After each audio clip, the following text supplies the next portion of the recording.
Мұқағали Мақатаев. Үш бақтым.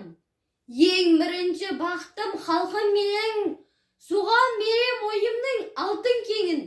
Ол бар болса, мен бармын, қор болмаймын, қымбатыр алтыннан нарқым менің. Ал екінші бақтым тілім менің, тас жүректі тіліммен тілімдедім. Кейде дүниеден түңілсем де, қасиетті тілімнен түңілмедім.